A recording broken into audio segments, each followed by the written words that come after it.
The following has been paid for by the Pens World Order. Well, here we are again.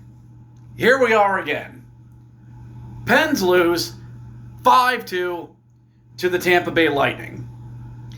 Now, before we start ranting and raving, please like and subscribe to this video, to this channel.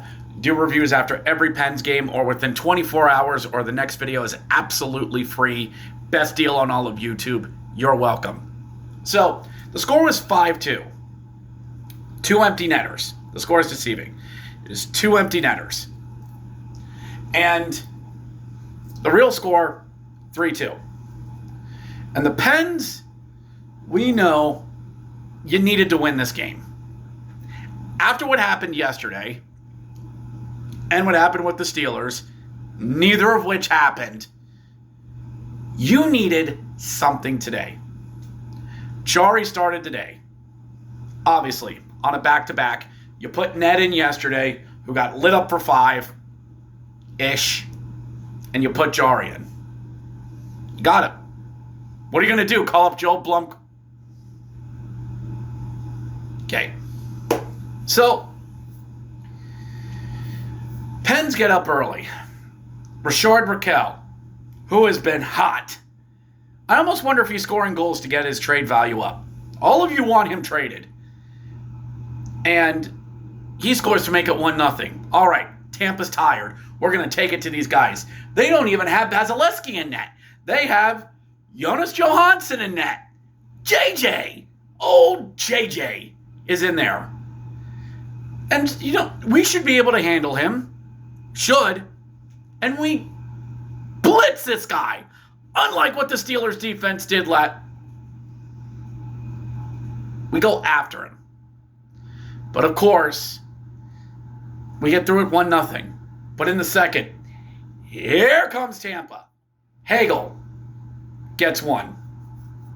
Then, on the power play, on a Tampa power play, somebody decides to leave Nikita Kucherov wide open between the circles.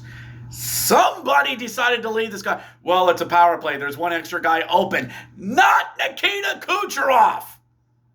That guy won the Art Ross Trophy years ago. All right?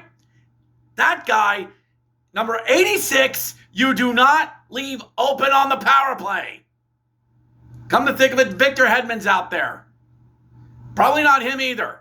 Jake Gensel's out there. Probably not. The point is 3-2.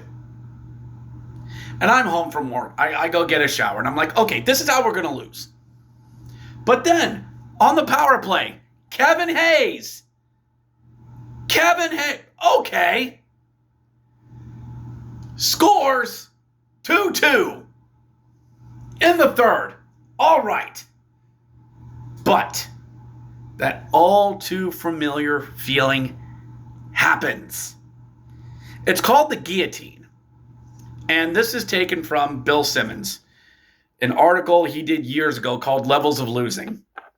There is a level of losing called the guillotine, which is where your team's in it, hell, you're even leading, but you just have that feeling something's going to happen.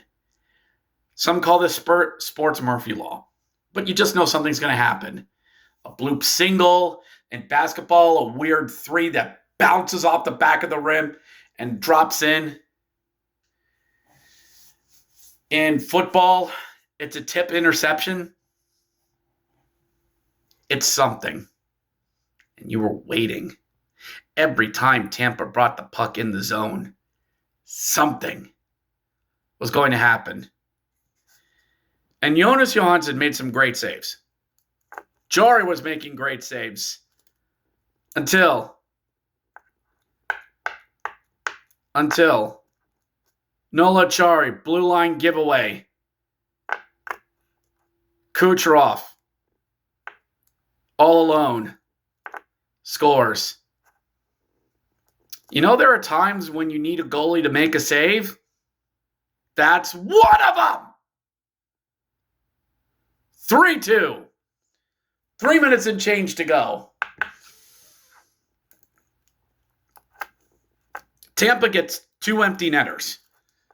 And I felt dumb for believing that this team just might tie it with the extra attacker. But you know what? We expect things out of this team. Like, let me show you this.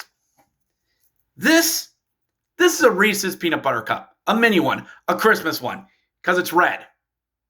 When I eat this, I expect this to be a Reese's Peanut Butter Cup. I do not expect this to be filled with asparagus. I do not expect to open this up and find a dead animal in there. When I open this up, I expect this to be a Reese's. I expect this to be a Reese's. I expect this and this to be a Reese's. I expect this to be a coconut cream-filled egg. I expect when I open this up that there's not egg yolks in there. What does any of this have to do with the Pens? When we put a goaltender in, we expect a goaltender to make saves when they need to. And there are some that will say, well, and I know Pens Collective saw this, and it's the last thing I saw. They were arguing, why are we holding Jari to the same standards as Ned? Because we expect capable goaltending. We expect teams, goalies, who need to bail you out. Yeah, and Victor Hedman, scored the third goal. And wait, on a breakaway that was completely Chari or Nieto's fault, which, by the way, I've been saying all season, get rid of them. I don't care if they're Erik Karlsson's friends. Get rid of them. Exhibit A, Your Honor. Who don't just glide off the ice and give up the puck because they're in a frickin' line change. And now the Pens are no longer in a playoff spot. They've been passed by Detroit, who's on a 7-game winning streak, by Ottawa, and by Columbus. 1-4 since the flipping of the calendar. This homestand has been a disaster. Oh, well, they beat Edmonton. That was 2 games ago. Now, 2 games, 2 losses, 10-2 combined. And you have Seattle, who has the worst goaltending in the entire league. Knowing our luck, we'll get blown out 6-3 in that game. Yes, I'm getting tired of doing this. Because at some point, apathy is going to kick in. And it's only game 43. But when I expect a goaltender to make a save in the same way that I expect this to be a Reese's,